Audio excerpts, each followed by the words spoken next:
জল আর জ্যোৎস্নার শহর হিসেবে পরিচিত হাওড় জেলার সুনামগঞ্জ। নদী ও হাওর বেষ্টিত শহরটি এখন প্রতিদিনের যানজটে নাকাল। মাত্র ৫ কিলোমিটারের এই ছোট শহরে চলছে কয়েক হাজার ব্যাটারি চালিত অটোরিকশা ও ইজি বাইক। অপ্রাপ্তবয়স্ক ও অদক্ষ চালকদের বেপরোয়া চলাচলে প্রায়ই ঘটছে দুর্ঘটনা।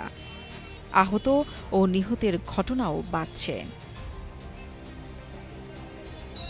শহরের হাসপাতাল রোড, ট্রাফিক পয়েন্ট, পুরাতন বাস স্ট্যান্ড ও নতুন ব্রিজ এলাকায় সকাল থেকে সন্ধ্যা পর্যন্ত তীব্র যানজট সৃষ্টি হয়। ঘণ্টার পর ঘণ্টা আটকে থাকে শিক্ষার্থী, কর্মজীবী মানুষ, এমনকি রোগীবাহী অ্যাম্বুলেন্সও। দিন যত যাচ্ছে যানজটের ভোগান্তি ততই বাড়ছে এই নগরে। একটা জেলা শহরে যতটা অটো থাকা দরকার, আমার কাছে মনে হচ্ছে সুনামগঞ্জ তার চেয়ে অনেক অনেক বেশি অটো দেখা যাচ্ছে আর কি। তাতে আসলে আমাদের দৈনন্দিন জীবনের যে কাজকর্ম বা মানে চলাফেরায় একটা বিঘ্ন সৃষ্টি হচ্ছে। তাছাড়া অটো যারা চালায়, আমার কাছে মনে হচ্ছে যে যারা মানে অটো ড্রাইভার, তাদের দক্ষতার যথেষ্ট পরিমাণ ঘাটতি আছে। আমার কাছে মনে হচ্ছে যে এখন এই সময় এসেছে এই অটো নিয়ে ভাবতে হবে, মানে নতুবা এভাবে যদি চলতে থাকে তাহলে এই শহরটা পুরোপুরি চলাচলের অনুপযোগী হয়ে যাবে।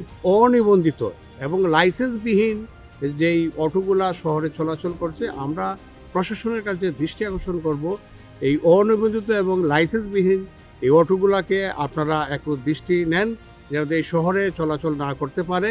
তাদের জন্য কিন্তু শহরে প্রতিনিয়ত যানজট বেড়েই চলেছে।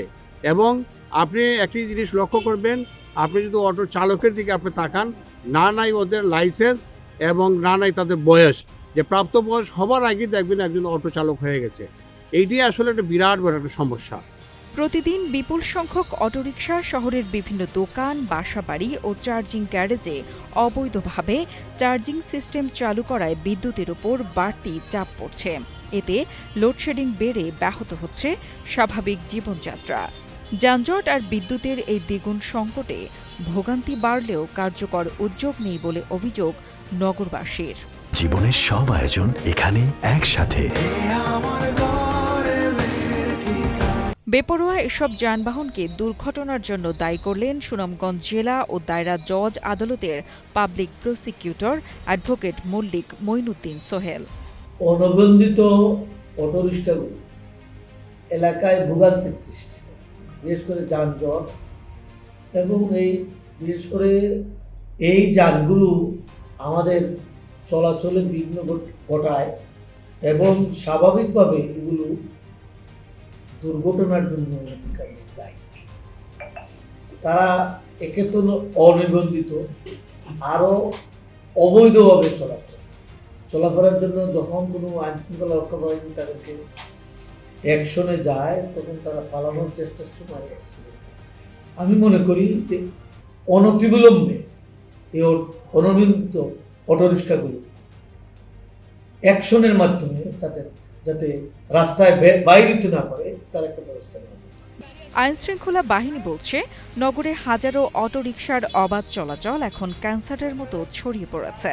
পুলিশ কর্মকর্তাদের ভাষ্য, সাবেক মেয়র আইন অমান্য করে অটোরিকশাগুলোকে অবৈধভাবে লাইসেন্স দেওয়ায় এই সমস্যার সৃষ্টি হয়েছে।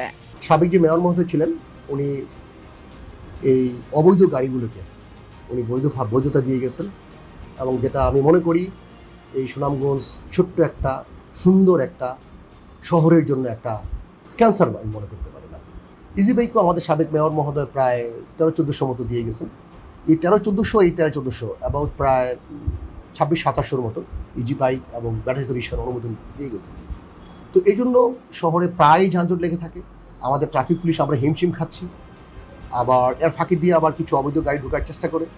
আমরা আমাদের শহরে ঢোকার যে প্রবেশপথগুলো আছে বিভিন্ন উপজেলা থেকে, তো এগুলোতে আমরা অভিযান চালাই এবং আমরা আইনগত ব্যবস্থা নিচ্ছি।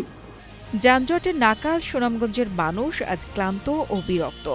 একসময় যে শহর ছিল শান্ত, তা এখন পরিণত হচ্ছে অস্থির নগরীতে।